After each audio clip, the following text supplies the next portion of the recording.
Nobody notices the moment they stop trying to fit in. It does not always look dramatic. They are still in the room, still smiling at the right moments, still answering when someone speaks to them. But somewhere inside, a deep thinker quietly realizes that the conversation has nowhere for their full mind to go. They can be surrounded by people and still feel like they are standing just outside the real room. Not rejected, not hated, just not met. And that is a very specific kind of loneliness. The kind that makes a person wonder why every place they enter eventually starts to feel like it was built for someone simpler to live in. In psychology, one part of this is often described through person-environment fit. It means the relationship between a person's inner world and the spaces they are trying to belong to. When the environment matches who they are, they feel more natural. When it does not, they begin to shrink, translate, perform, or disappear. For deep thinkers, the problem is not that they are too difficult, and it is not that everyone else is shallow. The problem is often mismatch. Their inner world asks for depth, meaning, honesty, and emotional texture. But many rooms are built for ease, speed, politeness, and staying on the surface. So they learn to be present without feeling fully there. This starts in small ways. They sit with a group of people who are laughing, talking, and moving easily from one topic to the next. Nothing is wrong. No one is being cruel. But the deep thinker feels a quiet gap opening inside them. The conversation is moving, but not deepening. People are speaking, but not really revealing. Everyone seems comfortable with the surface, while their mind is searching for the door underneath it. They are not trying to ruin the mood. They are not trying to make every moment heavy. They just feel the difference between talking and connecting. And once a person has felt that difference, it becomes hard to ignore. This is why deep thinkers often feel like outsiders even in friendly spaces. They may enjoy the people around them. They may care about them. They may even have fun for a while. But part of them is always listening for something more real. A question that goes beneath habit. A sentence that is not just automatic. A moment where someone stops performing and actually arrives. When that does not happen, the deep thinker does not always leave the room physically. They leave it internally. Their body stays. Their mind steps back. And slowly, not belonging becomes a feeling they carry from place to place. There may have been a first time they noticed this. Maybe in childhood, when everyone else seemed happy with the game, the joke, the rule, or the routine. But they were already asking why people acted one way and felt another. Maybe in school, when a group accepted them, but only the smaller version of them. Maybe in a family room, where everyone knew the truth, but no one was allowed to say it. That is when they learned that fitting in sometimes means leaving parts of yourself outside the door. And deep thinkers do not forget that lesson. They may grow older. They may become better at socializing. They may learn the right timing, the right facial expressions, the right amount of honesty. But the old question stays. Where can the whole self go? Not the edited self, not the useful self, not the calm, agreeable, easy to understand self. The whole self. The one that notices contradictions. The one that thinks about meaning after everyone else has moved on. The one that feels lonely after conversations that looked perfectly normal from the outside. This is the hidden cost of a deep thinker personality.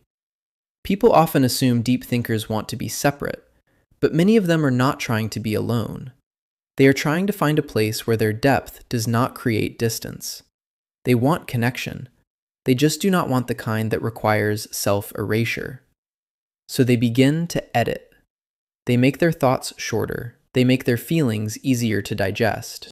They sense when a question would be too much for the room, so they keep it inside. They laugh when the moment asks for lightness. They say, "That makes sense," even when their mind has already seen 5 things that do not. At first, this seems like maturity, and sometimes it is. Social intelligence requires restraint. But if they do it for too long, something begins to ache.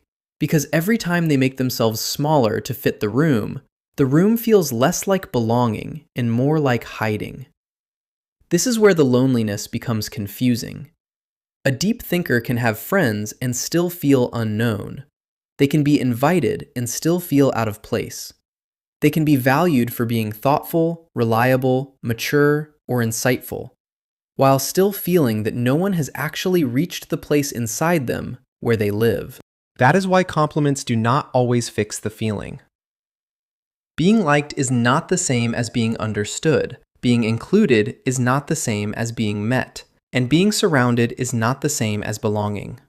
The painful part is that deep thinkers often blame themselves for this. They wonder if they are too intense, too sensitive, too serious, too hard to satisfy.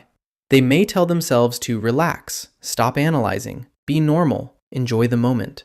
But the need for depth is not always a flaw. Sometimes it is simply how their mind breathes. Some people relax through distraction. Deep thinkers often relax through meaning. They feel alive when a conversation becomes honest, when someone says the thing underneath the thing, when a room becomes safe enough for complexity, when silence does not feel awkward because something real is already there. That is when their nervous system softens. Not because the world finally became perfect, but because they no longer have to translate themselves into a smaller language.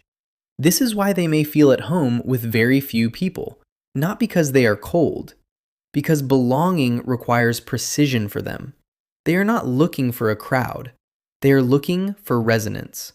One person who understands the pause. One friend who does not punish depth.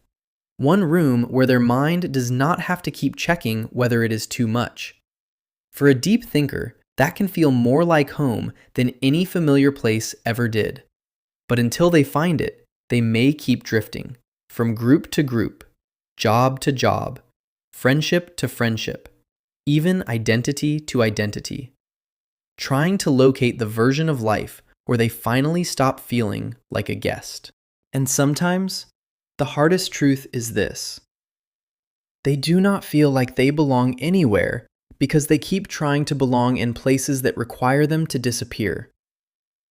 Not completely, just enough. Enough to be convenient. Enough to be easy. Enough to be understood quickly. Enough to not make anyone uncomfortable with the weight of what they notice. But a person cannot build a home out of constant self-reduction. They can survive there. They can function there. They can even be praised there. But they cannot rest there. The release begins when they stop treating their depth as a social defect. There is nothing wrong with wanting conversations that mean something.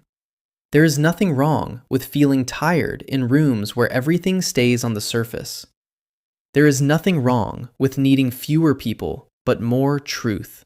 The goal is not to force every room to understand them, and it is not to become so deep that no one can reach them. The goal is to know the difference between a room that challenges them and a room that slowly erases them. Some places are simply not built for the full person. That does not mean the full person is wrong.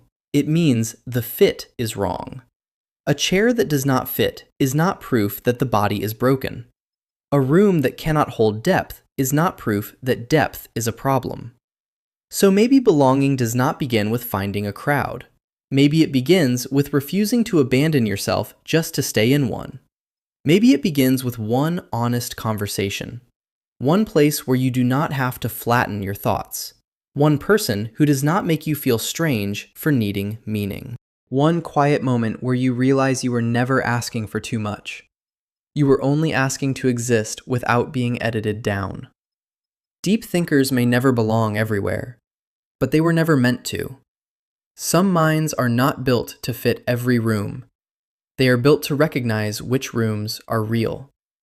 And when they finally find one, even a small one, even with one person, even for one conversation, the feeling is different. The body relaxes.